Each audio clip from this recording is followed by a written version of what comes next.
While I was cooking with a dislocated shoulder, her favorite meal, for our anniversary, my wife walked in with McDonald's, took one look at my food, and sneered, "Jesus.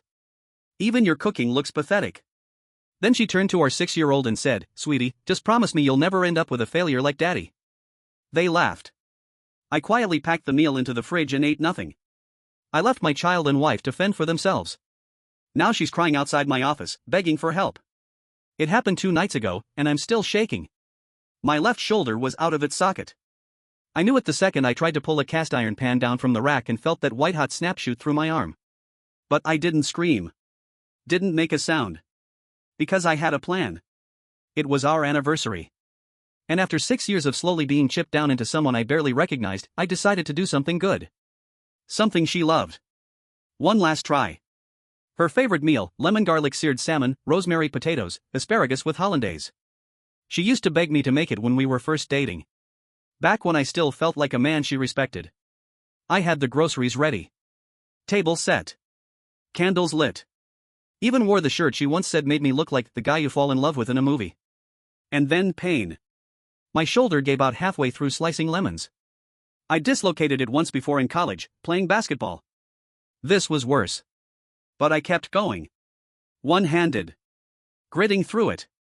Because I thought maybe, if the food was right, if the vibe was right, she'd see me again. Not the man she nags. Not the paycheck. Not the backup parent. Me. I didn't even hear the front door open. Just the rustle of a fast food bag. The unmistakable clatter of soda cups in a cardboard tray. I turned around. There she was, hair done, nails fresh, makeup perfect. Our 6-year-old skipping in behind her, already tearing into a happy meal. I opened my mouth to say something. Anything. But she beat me to it. "Jesus," she said, looking at the table. "Even your cooking looks pathetic." Then, with a laugh, she turned to our daughter and said, "Sweetie, just promise me you'll never end up with a failure like Daddy." They both laughed. Not a little giggle. Not an awkward chuckle. A full, belly-deep laugh. I don't even remember putting the spatula down. Just remember sliding the salmon into a Tupperware container with shaking hands, placing it gently in the fridge, and walking past them. Didn't say a word. Didn't yell. Didn't cry. Just grabbed my keys and walked out the front door. I drove around for 2 hours. Stopped at a gas station. Bought a bottle of water and sat in the lot like a ghost. When I got home, the house was dark. They'd gone to bed. The McDonald's trash was still on the counter. I didn't clean it up. I just went to the guest room and shut the door. Next morning, she acted like nothing happened. Told me the kid had a playdate, asked if I could handle the drop-off for once. Didn't ask why I hadn't slept beside her. Didn't notice the sling I'd rigged around my shoulder with an old scarf. Or maybe she did. And didn't care. But the kicker? She posted on Facebook. A photo of her and our daughter with the caption, "Girls' night with my whole world fries before guys." The comments were full of hearts and "so cute," and "you're such a fun mom." And me? Just background noise. A paycheck with a pulse. That night, I didn't come home. Told her I had a late shift. Slept in my car in the parking garage of my office. My shoulder throbbed. My heart ached worse. She didn't text. Not once. Today, I came home after work, limping from a pulled muscle I got trying to lift a box one-handed. The fridge still had my salmon in it. Untouched. Our daughter asked if she could have pizza. I said sure. And when my wife walked into the kitchen and saw me feeding her, she said, "Nice of you to finally parent for once." I looked at her. And something broke. Not a snap. Not a scream. Just a quiet, final silence. I walked into my office, shut the door, and locked it. That was 3 hours ago. She's outside now. Crying. Begging. Saying she didn't mean it. Says she's scared. Says she needs my help. But I'm not moving. Because I don't know if I'm still her husband. I don't know if I want to be her anything. And for the first time in years, I don't feel guilty for thinking that. Update coming soon. But I'm not sure you'll believe what she finally confessed through the door. Because even I didn't expect it. Edit 1. To the people saying I should have yelled back or been a man, you don't get it. When someone chips away at you for years, silence becomes your only weapon. And sometimes, it's the sharpest one. Edit 2. Yes, I'm getting my shoulder looked at. Booked an appointment this morning after two coworkers noticed I was guarding it weird. Appreciate the concern. Edit 3. She's asleep now. Curled up outside the office door like a stray. She was whispering something about how it's not what I think and it was all just a joke. I'm wide awake. Update 1. She waited until our daughter was asleep before she spoke through the door again. I was still in the house, still in the small home office I'd locked myself inside the night before. It's the room at the end of the hallway, past the kitchen. The same one she used to tease me about, called it my man cave, though it had no TV, no recliner, no toys. Just a desk, some books, and silence. It's where I used to hide to finish freelance projects. Where I'd sit when I couldn't sleep. Where I cried the night my dad passed and she rolled over in bed and didn't ask why I never came back in. Now it's the only room in this house where I still feel like I exist. The lights were off. Curtains drawn. My shoulder was cradled in an old scarf I'd tied into a makeshift sling. It throbbed in waves. The ice pack I'd used earlier had melted through the towel and soaked my shirt, but I didn't move. My phone sat screen down beside me. Not ringing. Not vibrating. Just waiting. Then, her voice. Quiet. Hesitant. Barely above a whisper. I didn't go to McDonald's because I was hungry. I didn't respond. Didn't flinch. Just let the words hang there like smoke in a sealed room.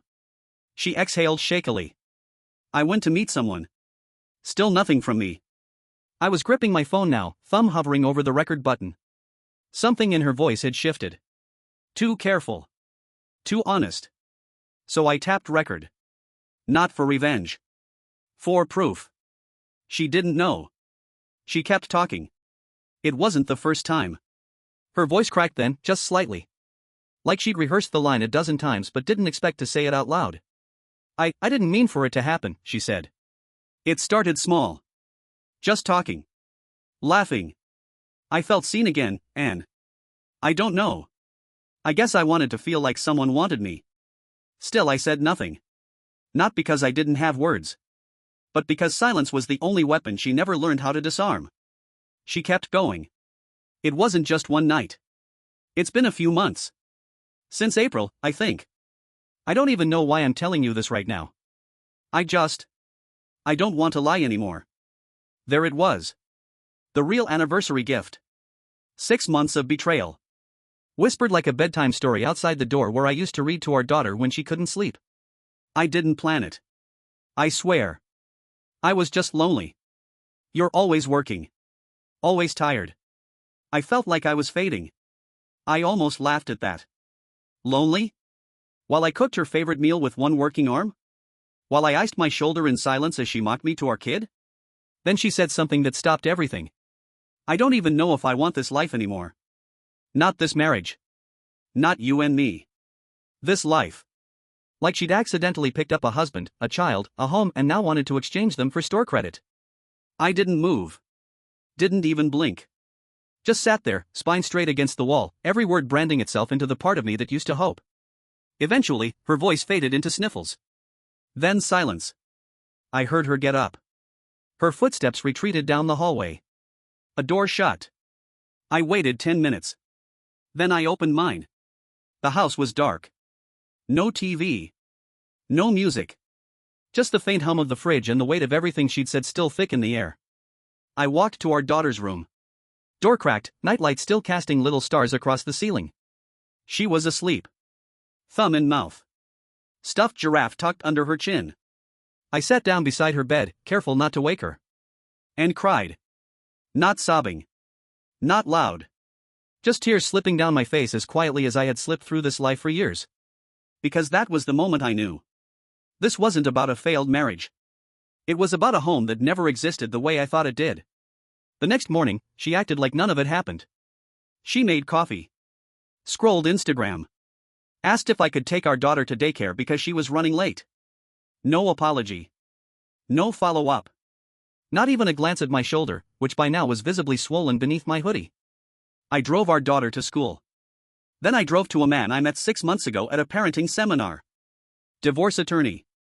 Mid-40s. Quiet eyes. No sales pitch.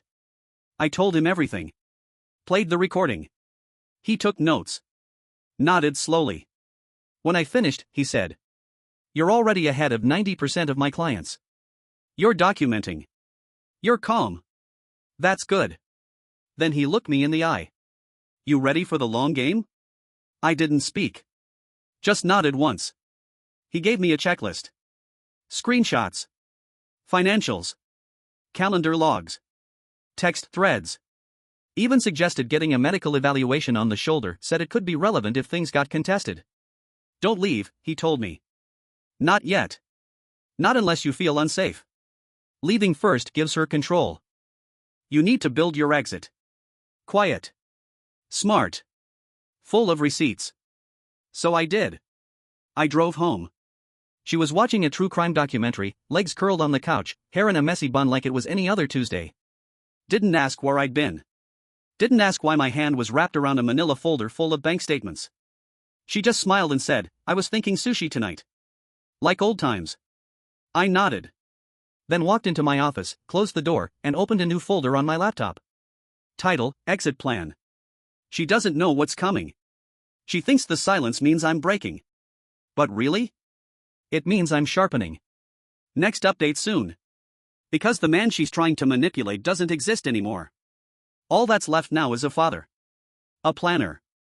And a man who finally remembers who he is without her. Edit 1. No, I haven't confronted Kyle. I don't need to. He'll be useful later as evidence. Right now, he's just another name in a file. Edit 2. Yes, I'm getting my shoulder examined. Appointment is tomorrow. Everything goes in the record now. Pain, proof, patterns. Update 2. She still doesn't know I know. Not everything. She thinks the night outside my office was some emotional low point I've already moved on from. That maybe we're in some quiet limbo. Marital cooling off period. I let her believe that. I let her believe a lot of things, lately. Because the moment you show someone like her your cards, they don't fold. They flip the table. So I went quiet. Colder. Not cruel, just strategic. I still handled daycare drop-offs. Still washed the dishes. Still said goodnight and drive safe. But I stopped playing the role. The one I'd been forced into for years, the grateful husband. Grateful she hadn't left me. Grateful she put up with my long hours, my stress, my cooking. Grateful she didn't take our daughter and disappear. No. That man is gone. This one? He's documenting. He's coordinating. He's patient. Let's rewind. After my last post, I followed the attorney's list to the letter. Printed every joint bank statement from the last year.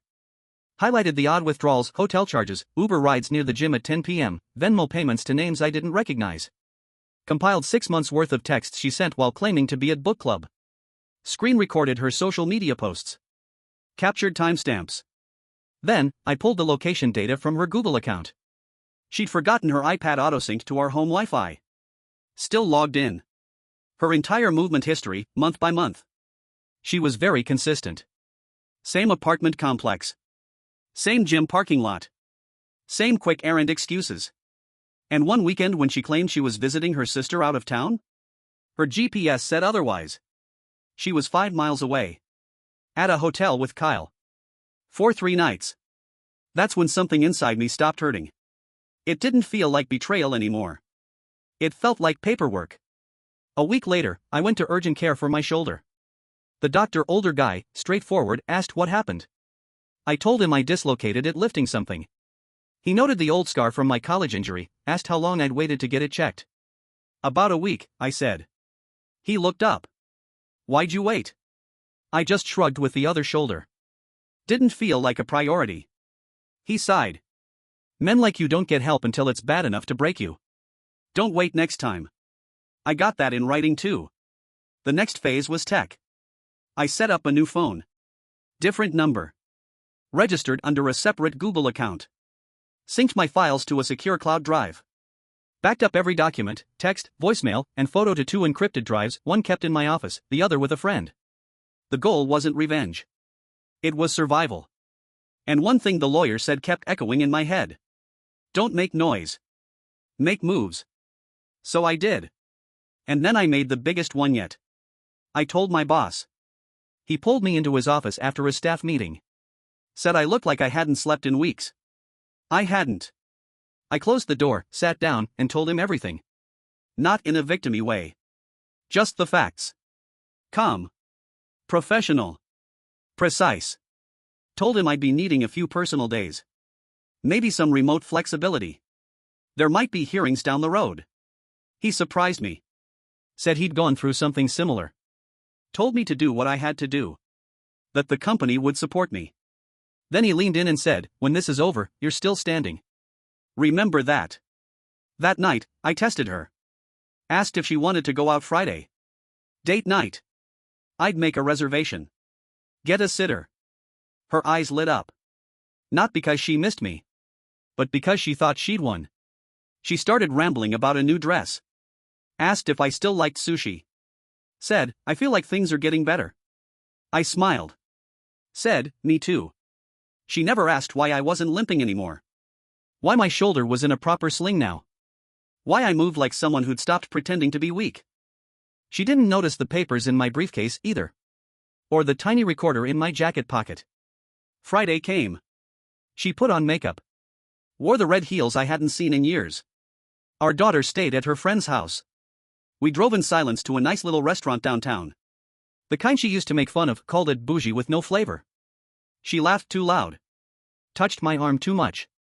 I let her talk. Let her lead. And when the waiter brought the check, she smiled and said, "I'm glad we're finally okay." That's when I looked her in the eye.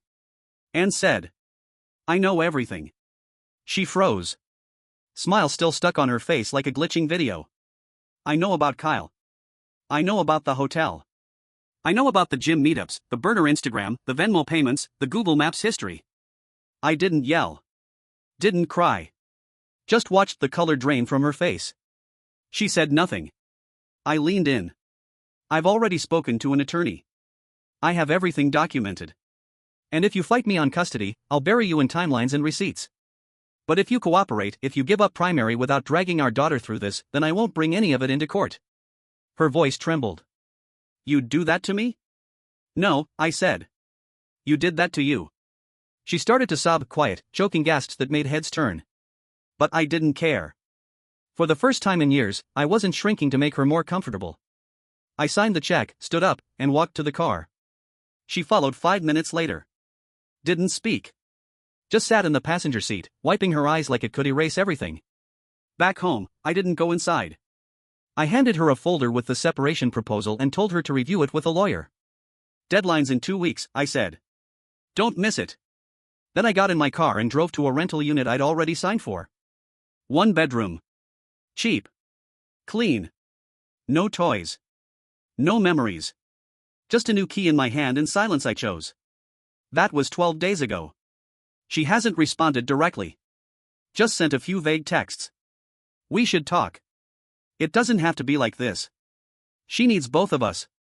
She's right about that last part. But I won't let her use our daughter as a shield against consequences. My attorney filed the custody petition last Thursday. Joint legal, sole physical. She can visit. She can co-parent. But she doesn't get to be the primary voice in my daughter's life anymore. Not after using her like a prop to mock me. Not after bringing strange men into the house while I cooked with one good arm.